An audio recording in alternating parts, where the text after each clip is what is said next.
Shalom, damai di hati. Jumpa lagi dengan saya Pendeta Yesus Kutamunan di program acara Rema in Minute. Dan luar biasa, kita sudah berada di bulan Maret, bulan yang ketiga di tahun 2022. Well, semuanya pasti sudah merasakan pahit, manis, getirnya hidup. Tapi jangan lupa, ada bahagia, ada sukacita, ada hal-hal yang luar biasa yang kita alami bersama Tuhan. Dan apapun pergumulan hidup saudara-saudara saat ini, kita akan belajar melihat segala sesuatu dari kebenaran firman Tuhan. Baik, saudara-saudara, mungkin saudara-saudara bergumul dengan pergumulan apa saja ya. Masalah kesehatan, masalah pekerjaan, masalah pendidikan, masalah keluarga, masalah apapun itu. Dan saudara-saudara sudah berkata bahwa saudara-saudara sudah berdoa, tapi mengapa belum mendapatkan jawaban? Nah, kita belajar dari pandemi ini. Ada sudah vaksin 1, vaksin 2, dan sekarang booster. Maka layaknya vitamin juga demikian.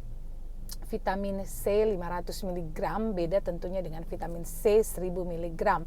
Dan menghadapi persoalan dan pergumulan hidup, Anda berkata sudah berdoa, oke. Anda berkata sudah memuji Tuhan, oke. Anda berkata sudah takut akan Tuhan melakukan segalanya, oke. Tapi apakah saudara sudah berpuasa bagi Tuhan? Sebab berpuasa adalah tanda penyerahan diri saudara terhadap persoalan dan pergumulan yang saudara hadapi. Baiklah para pendengar yang diberkati Tuhan, kita belajar dari Yesaya 58 tentang bagaimana pentingnya berpuasa. Kita belajar dari tokoh-tokoh Alkitab. Daniel, dia berjuang dan dia juga berpuasa bagi Tuhan. Nehemia, nabi-nabi yang lain juga ketika mengeluarkan bangsa Israel dari tanah perbudakan, dari tanah pembuangan, mereka akan kembali ke negeri asal, ke Yerusalem. Mereka juga berpuasa. Demikian pula Musa, ya, berpuasa bagi Tuhan. Esther, dia berpuasa bagi Tuhan. Bahkan Tuhan Yesus sendiri yang adalah Tuhan, dia berpuasa. Sehingga sungguh dengan puasa mendatangkan berkat, mengeluarkan segala yang terbaik yang kita miliki, tanda persekutuan kita dengan Tuhan. Dan luar biasa, kita pasti akan jadi pemenang. Nah, berpuasa yang bagaimana yang dikehendaki Tuhan bagi kita. Yesaya 58 mengatakan kepada kita dengan jelas bahwa berpuasa yang kukehendaki bukan hanya menahan lapar dan haus. Karena saudara-saudara, kalau hanya nahan lapar dan haus itu mah diet atuh ya.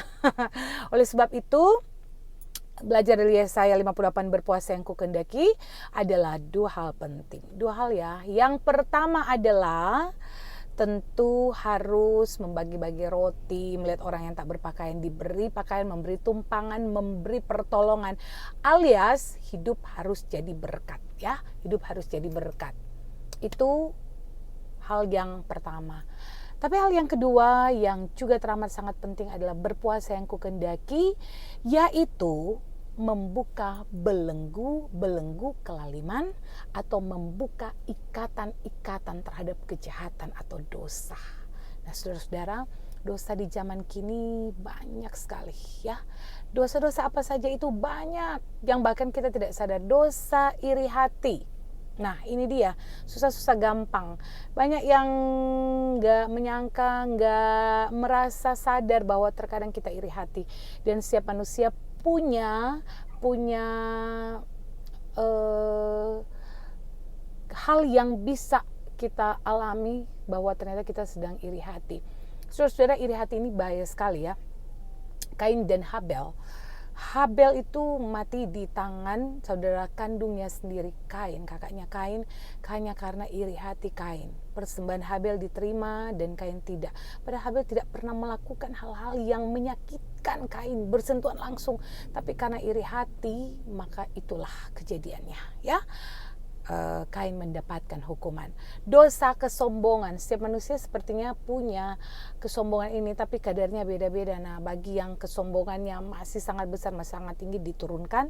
Bagi yang udah sedikit, kalau perlu dihilangkan. Karena Allah menentang orang yang congkak, orang yang sombong, dan kesombongan adalah awal dari kehancuran.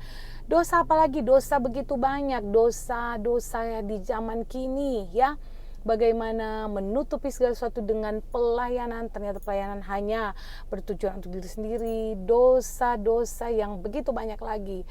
Dan semuanya kalau kita berpuasa tapi tidak membuka ikatan-ikatan terhadap dosa yang dosa-dosanya dijawab saja sendiri ya, maka puasa kita sia-sia. Tidak akan mendapat manfaat dari booster untuk mendapatkan jawaban dari doa, tidak akan mendapatkan manfaat dari booster puasa untuk menjadikan kita pemenang. Sebab itu pilihan ada di tangan kita, dan Pendeta Isi sampaikan bahwa tantangan boleh ada, tapi kalau kita tetap berakar dalam Tuhan, kita akan selalu dimenangkan oleh Tuhan. Selamat berdoa, selamat berpuasa, tinggalkanlah dosa. Hempaskan semua jenis kejahatan, hal-hal yang tidak berkenan bagi Tuhan. Jadilah berkat menolong orang lain dan terimalah kemenangan yang gilang gemilang. Tuhan Yesus Kristus memberkati. Amin.